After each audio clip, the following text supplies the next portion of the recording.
In 1985, a bone-chilling pattern began to emerge in several reports of British house fires. When the smoke had cleared and the house, or what was left of it, laid charred and ashen, there was often one sole survivor, a creepy old painting of a crying boy.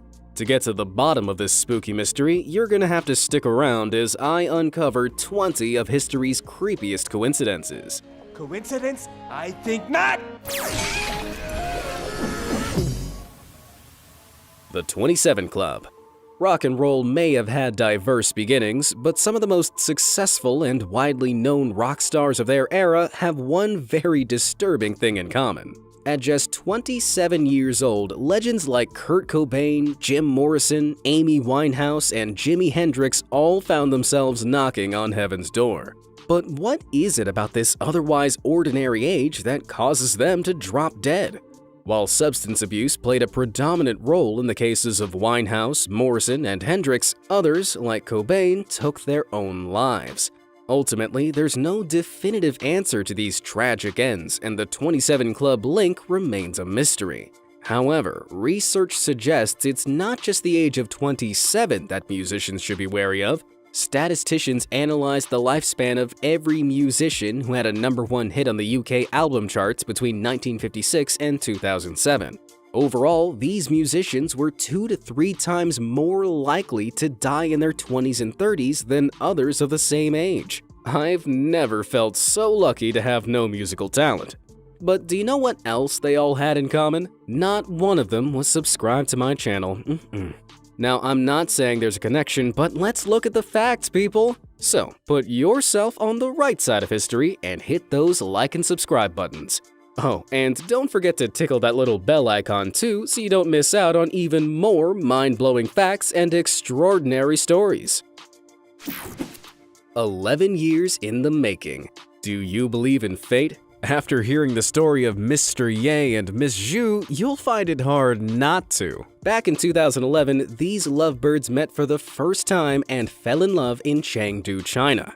But 7 years later, in 2018, they were digging through old family photos when they found something that left them both speechless. It was this photo of Miss Zhu, which was taken back in 2000 at the May 4th Square in the seaside city of Qingdao. Miss Zhu's mother had taken the pretty photo of her against a large red sculpture, but little did she know she also captured her future husband in the image as well. On that exact day, in the exact same moment, Mr. Ye was posing for his own photograph by the sculpture. 11 years later, they would fall in love in a totally different city over 1,600 kilometers away. Turns out, love knows no bounds, or odds for that matter. Dracula Down Under. Ancient tales about vampires have always revolved around the fanged freaks sucking their victims dry. But as the times have changed, it seems like one modern-day vampire has figured out that blood services can work as the vampiric equivalent of a 7-Eleven. Just take a look at the number plate of this car outside an Australian blood service center. It looks a little spooky, but if vampires were real, surely this would be like driving around with a big sign saying, "I eat people." Of course, this happened in Australia, where vampires are the least of your worries. Lunar Fluke. Constantinople, which is now known as Istanbul, was once the proud capital city of the Byzantine Empire. It stood gloriously for over 1,100 years with huge, unbreachable walls that reached 40 feet high and stretched a mile around the city's perimeter. But in 1453, the fortress city was impossibly conquered by the invading Ottoman Empire. It was such a powerful move that its repercussions marked the end of the Middle Ages.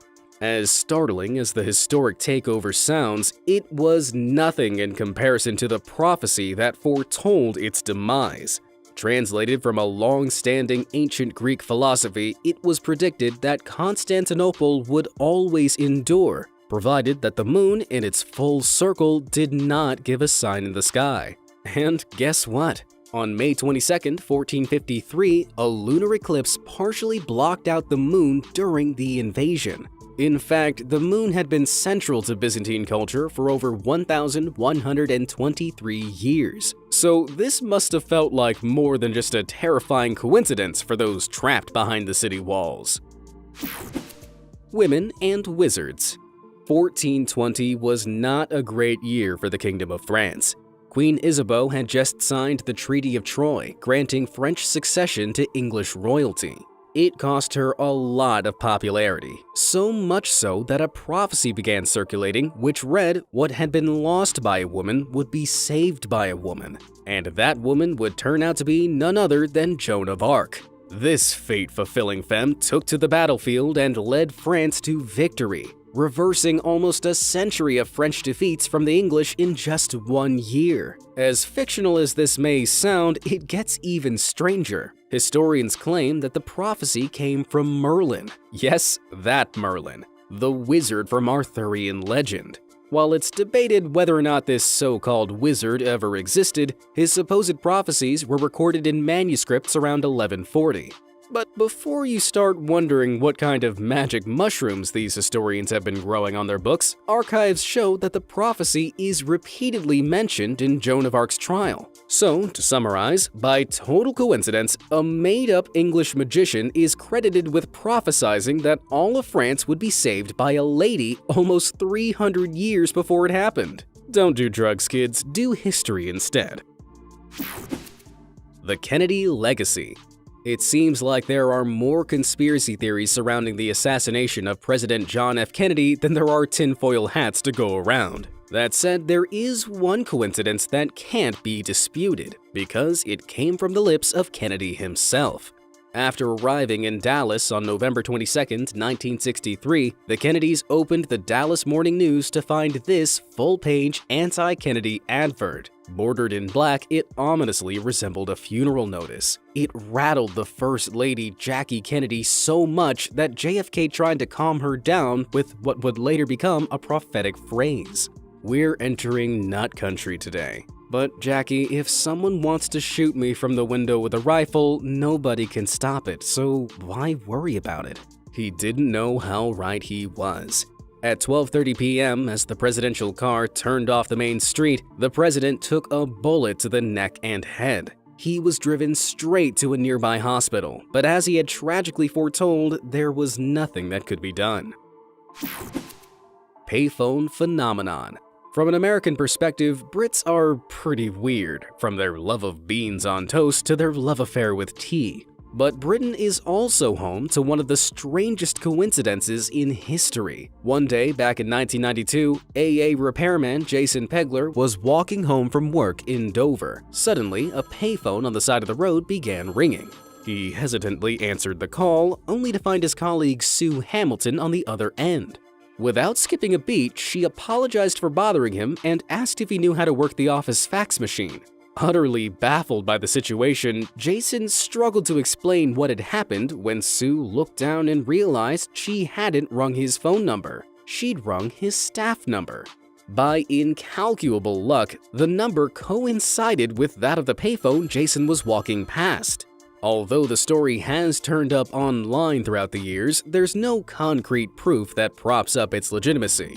It seems like, in some cases, these stories get told and retold until they become nothing but urban myths. What do you make of the payphone coincidence? Real or phony?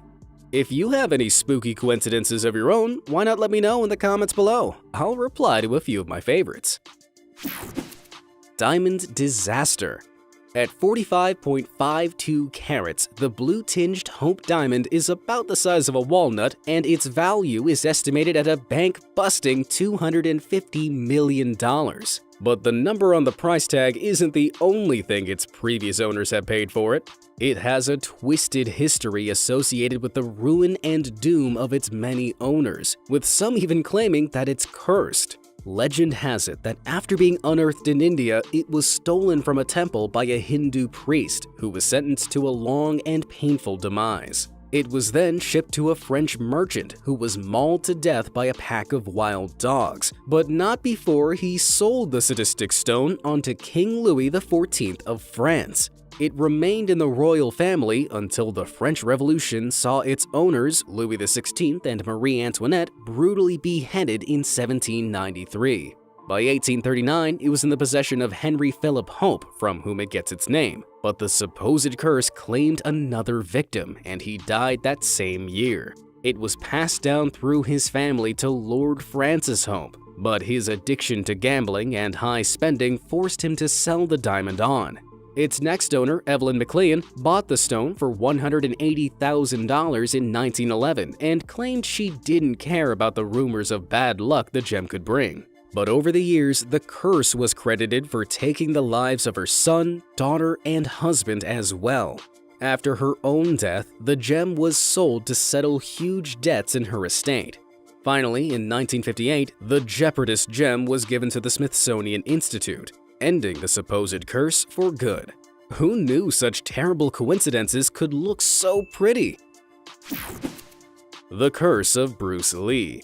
Aside from being one of the most badass humans alive, Bruce Lee was a martial arts instructor, director, actor, and all-round high-kicking legend. But at just 32 years old, Bruce suffered from a cerebral edema during the making of his final film, Game of Death, and died shortly after. What nobody knew at the time was that this fateful film would also link to the death of his son, Brandon Lee, just 20 years later. The film is famous among martial arts fans and contains a scene with a stuntman showing actors how to use prop guns. Gentlemen, these are blanks. Only aim upward. There's a wad of paper that comes out and can injure someone. Following in his father's footsteps, Brandon stepped into the world of acting and took a leading role in the film The Crow. Lee was struck by the fragment of a dummy bullet that had been lodged in the barrel. As the blank was fired, it propelled the real bullet into his side. The wound was fatal, but it could have been avoided if they'd followed the advice in his father's final film. Even in death, you should always listen to your parents. Pharaoh Fallacy. The mummies that haunt Hollywood movie screens tend to have two things: unbelievable riches and a deadly curse that befalls all treasure hunters. But Hollywood didn't invent the concept of the mummy's curse, bad press did.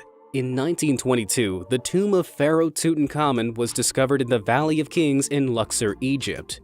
Journalists reported that there was a curse engraved on the tomb, which ominously read, "Death shall come of swift wings to him who disturbs the peace of the king." However, the expedition's archaeologist Howard Carter quickly dismissed the claim as a pack of lies. Even so, within just 10 years, 6 people involved in the expedition met a gruesome end through poisoning, murder, suicide, and even assassination. The hideously coincidental deaths have only fed the fatal fiction of the mummy's curse. And as unbelievable as it may sound, it seems destined to never die. Moped Mishap. On July 18, 1975, tragedy in the form of a taxi struck 17-year-old Erskine Eben as he was riding his moped down a road in Hamilton, Bermuda. The impact sadly killed the young man, but some spooky circumstances came to light shortly after the accident. Almost exactly a year before, Erskine's brother Neville had been riding down the same road on the same moped when he too was struck and killed by a car. But not just any car. Both brothers had collided with the very same taxi, driven by the same man, and according to the boy's father, it was even carrying the very same passenger. You're probably thinking that this has to be made up, because the odds of this scenario repeating itself seem impossible at best. Well, seeing as the little island of Bermuda only had a small population of about 12,000 back then, the improbability of such an event happening isn't as big as you might think. But to add a cherry to the top of this incredibly coincidence-filled treat, the boys were also both 17. Is this just coincidence or a glitch in the Matrix? Tsutomu Yamaguchi. Next to the dictionary definition of luck, they should place the image of this man. His name is Tsutomu Yamaguchi, and he might just be the luckiest man to ever walk the earth. On August 6, 1945, Yamaguchi was on a business trip to Hiroshima. Does that date and place sound familiar? If you've ever paid attention in history class, then you'll know that's when and where America dropped the first atom bomb on Japan. It killed between 60,000 and 80,000 people in the blink of an eye. But Yamaguchi miraculously survived. He wasn't unscathed, though. His upper body was badly burned from the intensity of the blast, yet he managed to return home a few days later. But his home was in Nagasaki. I can almost hear the history buffs holding their breath. On August 9th, just 3 days after Hiroshima, America dropped another atomic bomb on Japan. Can you take a guess where? That's right, the city of Nagasaki. It wiped a further 40,000 people off the face of the earth instantly. But despite the odds, Yamaguchi survived once again. He's one of the only people to have ever survived 2 atomic bomb blasts and lived to tell the hideously coincidental tale. Clover quirk. The odds of you finding a 4-leaf clover are approximately 1 in 10,000. So what do you think the odds are of finding one when you can't even see?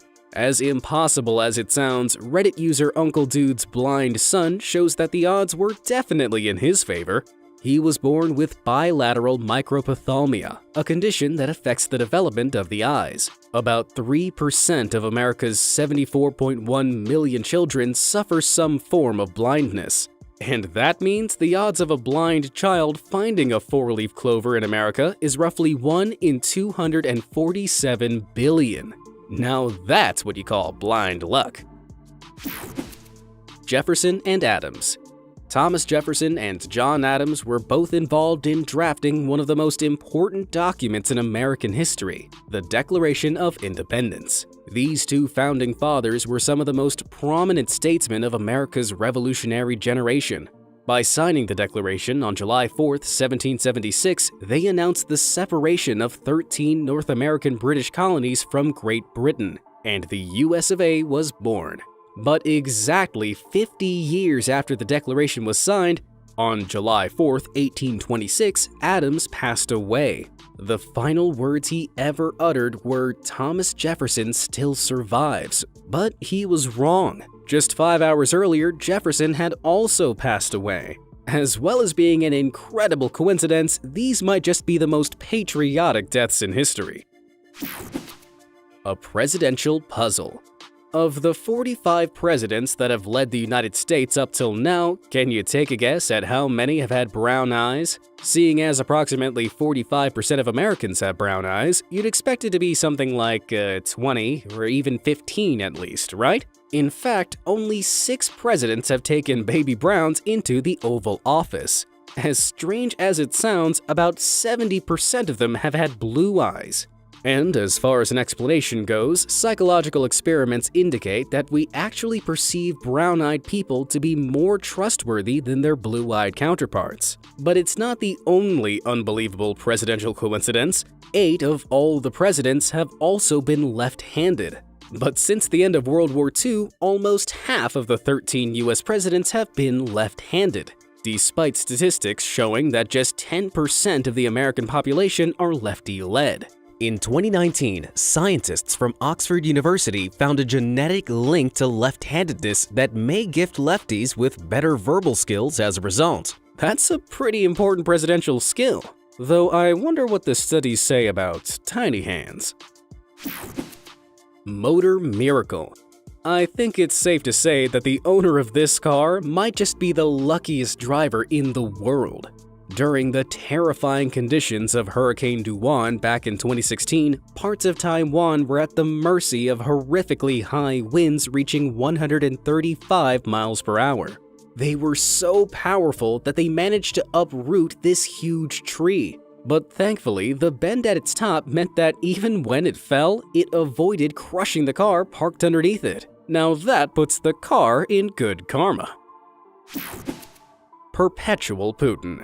Vladimir Putin is many things: an avid outdoorsman, a martial arts fan, a motorcycle fanatic, and he manages to fit all of this in between running a country and hacking into countless others. Where does he find the time?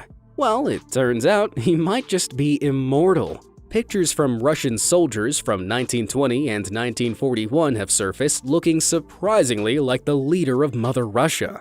These photos definitely bear an uncanny resemblance to the Russian ruler, and they're not the only shreds of evidence of his so-called immortality. Just take a look at this painting of 19th century Greek general Thanasoulas Valtinos. Look familiar? And what about this from 15th century Dutch painter Jan van Eyck? That resemblance is ghost-like, although that might just be the skin tone. So either Putin just has one of those faces, or he's an immortal miscreant who's been popping up over the centuries. Which do you think it is? Assassination accident.